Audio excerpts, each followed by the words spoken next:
ஒரு கேள்வி, நீங்க கெமிஸ்ட்ரி லேப்ல காப்பர் சல்ஃபேட் சொல்யூஷனை பார்த்திருப்பீங்க இல்லையா? பாத்திருப்போம். அது ஒரு மாதிரி லைட் ப்ளூ கலர்ல இருக்கும். ஆனா அதுல கொஞ்சம் அமோனியா சொல்யூஷன் ஆட் பண்ணா போதும். ஆமா. உடனே ஒரு டீப் ப்ளூ, நல்ல ஒரு ராயல் ப்ளூ கலரா மாறிடும். எப்போதாவது யோசிச்சிருக்கீங்களா ஏன் இப்படி திடீர்னு கலர் மாறுதுன்னு? அங்க என்னதான் கெமிஸ்ட்ரி நடக்குது? நல்ல கேள்வி. இதற்கான விடைதான் நாம இன்னைக்கு ஆழமா அலச போற ஒரு விஷயம். உங்க பாடத்திட்டத்துல யூனிட் 5 கோஆர்டினேஷன் காம்பவுண்ட்ஸ்ல இருந்து வெர்னர்ஸ் தியரி ஆஃப் கோஆர்டினேஷன் காம்பவுண்ட்ஸ். ஆமா. முதல்ல கேட்கும்போது ஏதோ பெரிய தியரி மாதிரி தெரியலாம். ஆனா இத புரிஞ்சுக்கிட்டா கெமிஸ்ட்ரியில பல விஷயங்கள் ரொம்ப எளிமையா புரிய ஆரம்பிச்சிரும். எக்ஸாக்ட்லி. நாம ஏன் இத பத்தி தெரிஞ்சுக்கணும்னா, ஒரு நூற்றாண்டுக்கு முன்னாடி வரைக்கும் விஞ்ஞானிகளுக்கு சில விஷயங்கள் ஒரு புரியாத புதிராவே இருந்துச்சு. ஓ, அப்படியா? உதாரணத்துக்கு காப்பர் குளோரைடு அமோனியா காம்ப்ளெக்ஸ் மாதிரி சில காம்பவுண்ட்ஸ் ஏன் ஒரு ஸ்டேபிளான பிரிக்கக்கூடிய பொருளா இருக்கு? அது ஏன் வெறும் கோபால்ட், குளோரின், அமோனியா அயான்களின் ஒரு கலவையா இல்லாம ஒரு நிர்திஷ்ட வடிவத்துல ஸ்பெசிபிக் ஜியாமெட்ரியில இருக்கு? கரெக்ட். அதுக்கு ஒரு தனித்தன்மை எப்படி வருதுன்னு விளக்க முடியல. வெர்னர்ஸ் தியரி தான் முதல்ல இதுக்கு ஒரு தெளிவான விளக்கத்தை கொடுத்துச்சு. சொல்லப்போனா இதுதான் கோஆர்டினேஷன் கெமிஸ்ட்ரியோட அடித்தளம். Okay, let's unpack this. அப்போ இந்த வெர்னர்ஸ் தியரிய ரொம்ப எளிமையா ஒரு ஃபவுண்டேஷன் லெவல்ல இருந்து சொல்லுங்களேன். என்னதான் சொன்னார் அவரு? ரொம்ப சுலபமா சொல்லணும்னா, ஆல்ஃபிரட் வெர்னர் என்ன சொன்னார்னா, கோஆர்டினேஷன் காம்பவுண்ட்ஸ்ல இருக்கிற சென்ட்ரல் மெட்டல் ஆட்டம்க்கு 2 விதமான வேலன்சி, அதாவது 2 விதமான இணைப்பு திறன் இருக்கு. 2 விதமான வேலன்சியா? ஆமா. ஒன்னு பிரைமரி வேலன்சி, இது நம்ம பொதுவா பார்க்கற அயானிக் பாண்ட் மாதிரி. இது மெட்டலோட ஆக்சிடேஷன் ஸ்டேட்டை குறிக்கும். ஓகே, சார்ஜ் பேலன்ஸ் பண்றதுக்காக நடக்கிறது. அதேதான். சரி, அது பிரைமரி வேலன்சி. அப்போ ரெண்டாவது இன்னொன்னு தான் செகண்டரி வேலன்சி. இதுதான் இந்த சாப்டரோட ஹீரோ. ஓஹோ. இந்த செகண்டரி வேலன்சி தான் கோஆர்டினேட் கோவலன்ட் பாண்டை உருவாக்குது. இந்த பாண்ட் தான் லிகேண்ட்ஸ, அதாவது மெட்டலை சுத்தி இருக்கிற மாலிக்யூல்ஸ் அல்லது அயான்ஸ மெட்டல் கூட கெட்டியா இணைக்குது. சரி. ரொம்ப முக்கியமான விஷயம் என்னன்னா, இந்த செகண்டரி பாண்ட்ஸ்க்கு ஒரு திசை உண்டு. அதாவது அது டைரக்ஷனல். ஆமா. இதனால தான் லிகேண்ட்ஸ் மெட்டலை சுத்தி ஒரு ரேண்டமா இல்லாம ஒரு ஃபிக்ஸ்ட் ஜியாமெட்ரிக் அரேஞ்ச்மெண்ட்ல, அதாவது ஒரு குறிப்பிட்ட வடிவத்துல அமையுது. Wait a minute. இத நான் சரியா புரிஞ்சுக்கிறேனான்னு பாருங்க. சொல்லுங்க. நீங்க என்ன சொல்றீங்கன்னா, ஒரு மெட்டல் அயான் நம்ம முன்னாடி படிச்ச மாதிரி சார்ஜ பேலன்ஸ் பண்றதுக்கு மட்டும் பாண்ட் உருவாக்காது. கரெக்ட். அதுக்கு அப்பாற்பட்டு ஒரு குறிப்பிட்ட எண்ணிக்கையிலான மாலிக்யூல்ஸ ஒரு குறிப்பிட்ட 3D ஷேப்ல தன்னோட இணைச்சுக்கும். அதுக்கு பேரு தான் செகண்டரி வேலன்சி. அப்படிதானே? Perfectly set. அதை கற்பனை செய்ய ஒரு சென்ட்ரல் மெட்டல் அயானா நம்ம சூரியன் மாதிரி நினைச்சுக்கோங்க. ஓகே, சூரியன். அதை சுத்தி வர்ற லிகான்ஸ பிளானட்ஸ் மாதிரி கற்பனை பண்ணிக்கோங்க. சரி. இந்த பிளானட்ஸ் எல்லாம் ஏதோ ஒரு ரேண்டம் இடத்துல இல்லாம ஒரு ஃபிக்ஸ்டு ஆர்பிட்ல ஒரு குறிப்பிட்ட பாதையில சூரியனை சுத்தி வருது இல்லையா? ஆமா. அதே மாதிரி தான் லிகான்ஸும் மெட்டலை சுத்தி ஒரு ஃபிக்ஸ்டு பொசிஷன்ல ஒரு ஜியாமெட்ரிக் ஷேப்ல அமைஞ்சிருக்கு. இந்த ஃபிக்ஸ்டு பொசிஷன்ஸ் தான் செகண்டரி வேலன்சி. சரி, இந்த அனாலஜி நல்லா இருக்கு.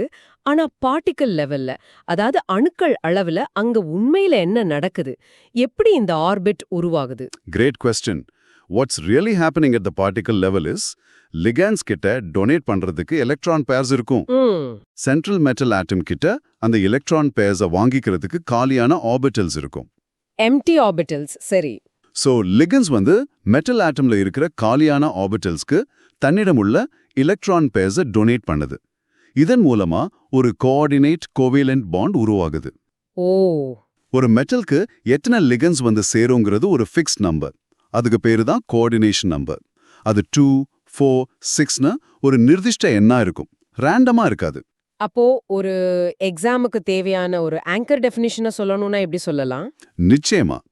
Coordination compounds are compounds formed when ligands donate electron pairs to form coordinate covalent bonds with a central metal atom, resulting in a complex ion or molecule with a specific geometry and fixed composition. இந்த டெஃபினிஷன்ல இருக்கிற ஒவ்வொரு வார்த்தையும் முக்கியம்னு நினைக்கிறேன். Ligand donates, central metal accepts.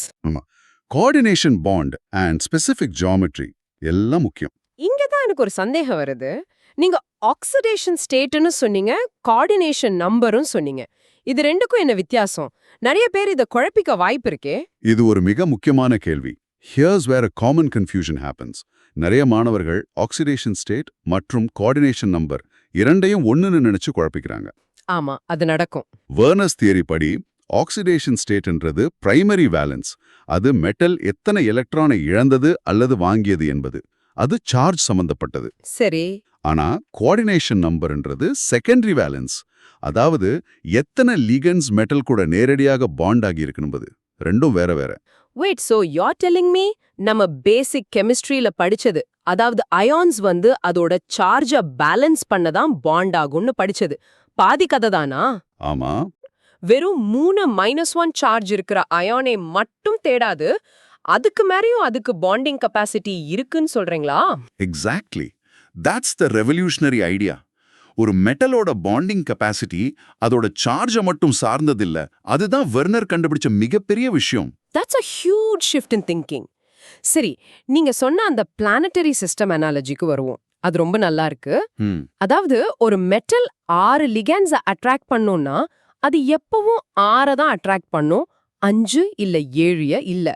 Earth அதோட ஆர்பிட்ல ஸ்டேபிளா இருக்கிற மாதிரி.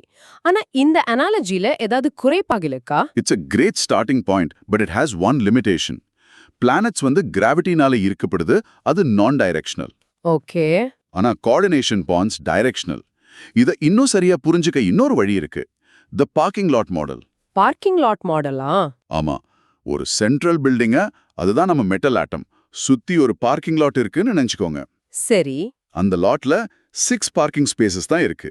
இந்த 6 ஸ்பேசஸும் லிகாண்ட்ஸால, அதாவது கார்ஸால ஃபில் ஆயிடுச்சுனா 7th ஒரு காரை அங்க பார்க் பண்ண முடியாது.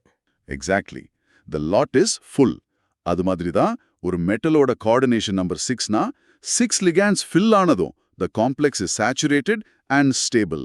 The parking lot model இது இன்னும் தெளிவா இருக்கு. ஏன்னா அதுல ஒரு ஃபிக்ஸ்ட் நம்பர் ஆஃப் ஸ்லாட்ஸ் இருக்கு. ஆனா இங்க ஒரு கேள்வி வருது. கோபால்ட்டுக்கு ஏன் 6 பார்க்கிங் ஸ்பேசஸ் இருக்கணும், காப்பருக்கு ஏன் 4? அந்த நம்பரை எது தீர்மானிக்குது? Excellent question. அதுதான் வெர்னரோட தியரிக்கு அடுத்த கட்டம்.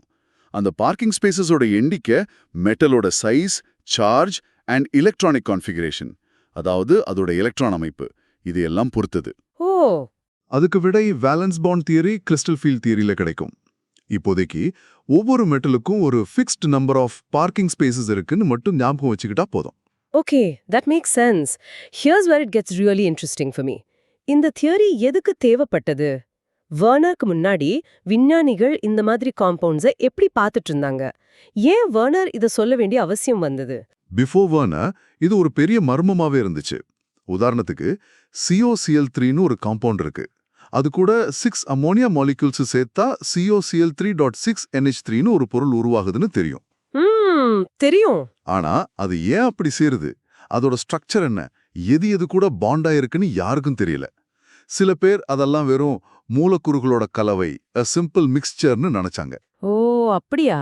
ஆனா வெர்னர் தான் பல சோதனைகள் செஞ்சு, இல்ல இது ஒரு மிக்சர் இல்ல, இதுல கோபால்ட் நடுவுல இருக்கு, அதை சுத்தி 6 அமோனியா மாலிக்யூல்ஸ் ஒரு ஆக்டாஹீட்ரன் வடிவத்துல இருக்கு. அந்த 3 குளோரைட் அயான்ஸ் வெளியில இருக்குன்னு. சரியா சொன்னீங்க, வெளியில இருக்குன்னு நிரூபிச்சார். அவர்தான் இந்த பிரைமரி வேலன்ஸ், அதாவது ஆக்சிடேஷன் ஸ்டேட், மற்றும் செகண்டரி வேலன்ஸ், அதாவது கோஆர்டினேஷன் நம்பர் அப்படின்னு 2 கான்செப்ட கொண்டு வந்தார். வாவ்! இந்த புரட்சிகரமான யோசனைக்காக அவருக்கு 1913ல நோபல் பிரைஸ் கிடைச்சது. Wow! So he basically created a whole new way of understanding chemical bonding. சரி, இதை இன்னும் ஆழமா மனசுல பதிய வைக்க ஒரு மென்டல் மூவி மாதிரி உருவாக்கலாமா?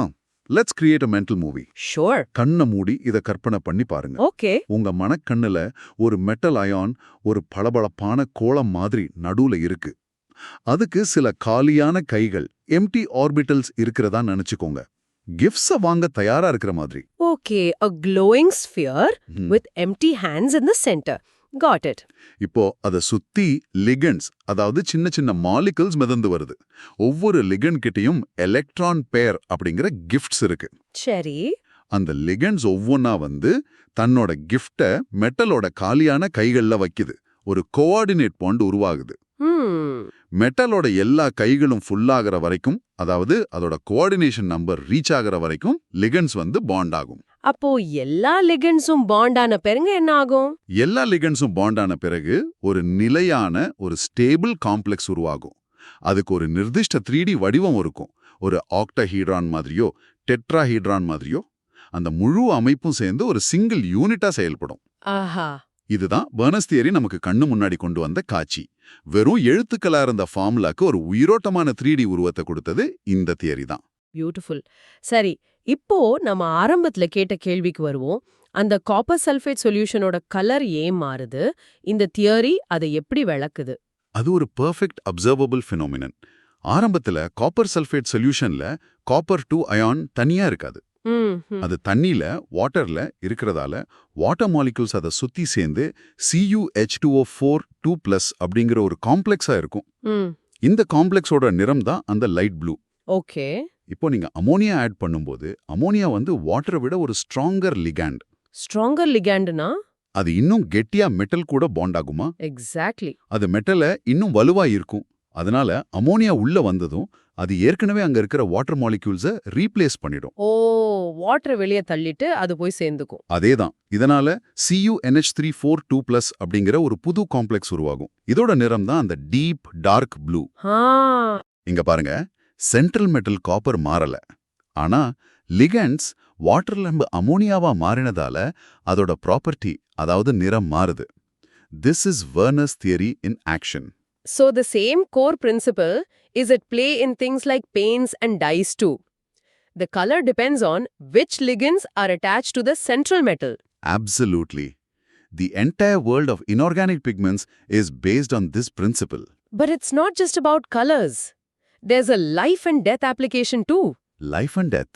Cyanide poisoning பத்தி கேள்விப்பட்டிருப்பீங்களா? ஆமா, ரொம்ப கொடிய விஷயம்னு தெரியும்.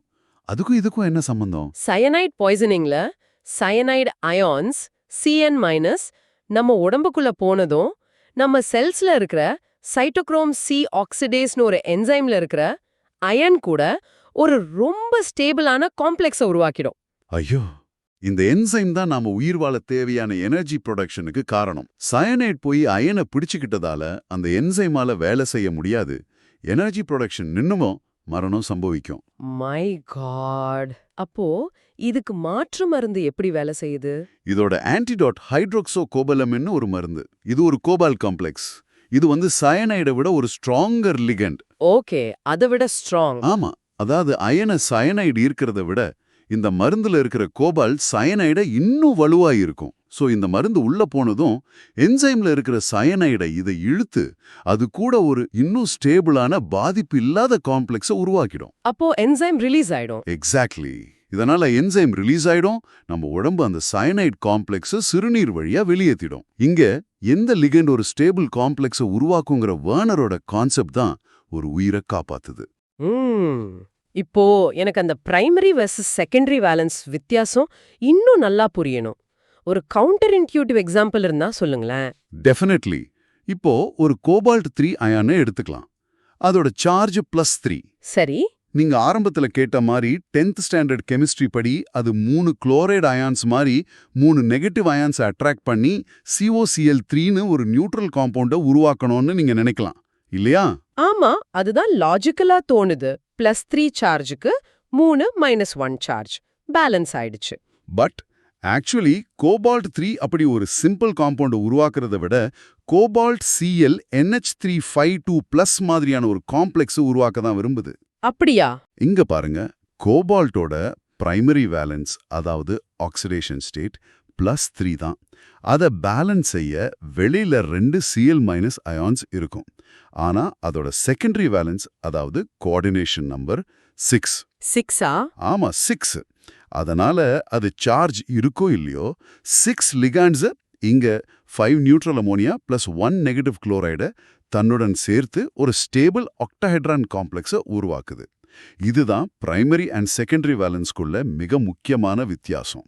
ஓ, சார்ஜ் பேலன்ஸ்ன்றது ஒரு விஷயம், ஆனா ஒரு ஸ்டேபிள் ஜியோமெட்ரியில 6 லிகாண்ட்ஸை தன்னோட வச்சுக்கிறதுன்றது இன்னொரு விஷயம். Exactly. So what does this all mean for exams? இந்த தியரியில இருந்து மாணவர்கள் Z1டே மறக்கக்கூடாத சில கீ பாயிண்ட்ஸை சுருக்கமா சொல்ல முடியுமா? Let's highlight some key points. First and most importantly, remember, coordination number, secondary valence, is independent of oxidation state, primary valence. இது ரொம்ப முக்கியம். ஆமா, ஒரு கோஆர்டினேஷன் அயான் எப்பவும் 6 லிகாண்ட்ஸை தான் தேடும். அந்த லிகாண்ட் நியூட்ரலா இருந்தாலும் சரி சார்ஜ்டா இருந்தாலும் சரி இந்த ஒரு பாயிண்ட புரிஞ்சுக்கிட்டாலே பாதி சாப்டர் புரிஞ்ச மாதிரி. சரி, ரெண்டாவது பாயிண்ட். அடுத்து coordinate bonds are covalent bonds. Ligand electron பேரை டொனேட் பண்ணுது, மெட்டல் அதை அக்செப்ட் பண்ணுது. இது ஒரு ஷேரிங், டிரான்ஸ்ஃபர் இல்ல. ஆனா இதுல ஒரு சின்ன வித்தியாசம் இருக்குல்ல. ஆமா, சாதாரண கோவலன்ட் பாண்ட்ல 2 ஆட்டமும் எலக்ட்ரானை கொடுக்கும். இங்க பாண்டுக்கு தேவையான 2 எலக்ட்ரானும் லிகாண்ட் கிட்ட இருந்து தான் வருது. Got it. It's a one-sided sharing. வேற என்ன முக்கியம்? And critically, the geometry of a complex is fixed. Ligands ரேண்டமா இல்லாம octahedral, tetrahedral மாதிரி ஒரு fixed 3D ஸ்பேஸ்ல தான் இருக்கும். ஆமா, அந்த டைரக்ஷனல் ப்ராப்பர்ட்டி. அதேதான், இந்த டைரக்ஷனல் ப்ராப்பர்ட்டி தான் கோஆர்டினேஷன் காம்பவுண்ட்ஸை மற்ற அயோனிக் காம்பவுண்ட்ஸ்ல இருந்து வேறுபடுத்துது. NaClல Na+ சுத்தி Cl நெகட்டிவ் எங்க வேணா இருக்கலாம், ஆனா இங்க அப்படி இல்ல. Finally, metal can coordinate with neutral molecules like water or ammonia as well as anions like chloride. Okay. ஒரு லிகாண்டுக்கு சார்ஜ் இருக்கா இல்லையா என்பது முக்கியம் இல்ல, அதால ஒரு எலக்ட்ரான் பேரை டொனேட் பண்ண முடியுமா என்பதுதான் முக்கியம். அதனால தான் NH3 மாதிரி நியூட்ரல் மாலிக்யூலும் ஒரு நல்ல லிகாண்டா செயல்படுது. Okay, so let's quickly recap what we've covered.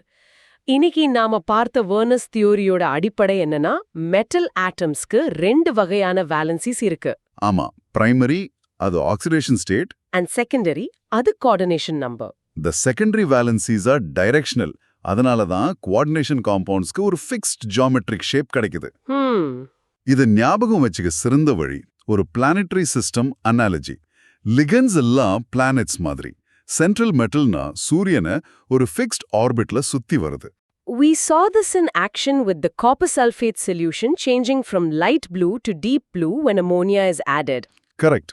ஏன்னா வாட்டரை விட ஸ்ட்ராங்கர் லெகாண்டான அமோனியா ஒரு புதிய ஸ்டேபிளான காம்ப்ளெக்ஸை உருவாக்குது. இது வெர்னஸ் தியரியை நாம கண்ணால பார்க்க முடிற ஒரு சான்று. And the most important takeaway? Do not confuse oxidation state with coordination number. Oxidation state என்பது சார்ஜ் பேலன்ஸ் பற்றியது. ஆமா. கோஆர்டினேஷன் நம்பர் என்பது எத்தனை லிகன்ஸ் நேரடியாக மெட்டலுடன் இணைக்கப்பட்டுள்ளது என்பது. எக்ஸாக்ட்லி. அவை இரண்டும் தனித்தனி சுதந்திரமான கான்செப்ட்ஸ். ரொம்ப தெளிவா இருந்துச்சு. வெர்னரோட தியரி இந்த கோஆர்டினேஷன் காம்பவுண்ட்ஸோட ஸ்ட்ரக்சர் எப்படி இருக்குன்னு அழகா விளக்கிடுச்சு. ஆனா இது ஒரு முக்கியமான கேள்வியை எழுப்புது. என்ன கேள்வி? ஒரு கோபால்ட் அயான் ஏன் சரியா 6 லிகான்ஸ் மட்டும் ஈர்க்குது, ஏன் 5 இல்ல 7 இல்ல? அந்த குறிப்பிட்ட எண்ணை எந்த ஆழமான எலக்ட்ரானிக் காரணம் தீர்மானிக்கிறது? அந்த பார்க்கிங் லாட்ல ஏன் 6 ஸ்பேசஸ் தான் இருக்கு? ஆமா. இந்த கேள்விக்கான பதில் உங்கள பாண்டிங் தியரிஸோட அடுத்த கட்டத்துக்கு, அதாவது வேலன்ஸ் பாண்ட் தியரி மற்றும் கிறிஸ்டல் ஃபீல்ட் தியரிக்கு கூட்டிட்டு போகும். அதை பத்தி நீங்க யோசிச்சு பாருங்க.